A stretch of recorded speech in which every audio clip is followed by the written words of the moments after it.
From your experience as a white female, do you have examples of how your gender and race have worked to your advantage so far? Oh yes, absolutely. So I live in Avon, which is a little town about half an hour south of Nazareth, and there's a old abandoned quarry that's a lovely place to swim that a neighbor told me about, and it's technically on private property, but a lot of the local kids go there, and some of my friends who work at Geneseo had students who told her about it. So it's also right off the Genesee Valley Greenway, and there's a very clear trail off of it to a rope swing that goes out over to the water. So I had been going with my friends most of the summer, occasionally in the evenings, to go for a nice swim.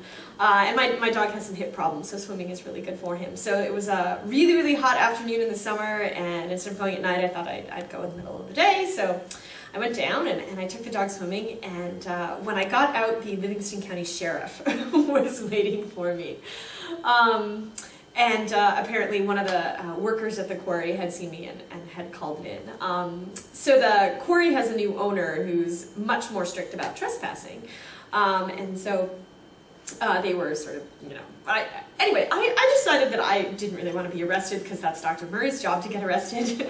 So I explained to the nice officer, and then there was another one that came too, so then there were two officers, that, I had this just poor crippled dog, and gosh, I was just trying to, get him some exercise, and I even threw the frisbee for the poor crippled dog who then fell down, and I was wearing a bathing suit, and so I was going, "Oh, officer, I'm so sorry."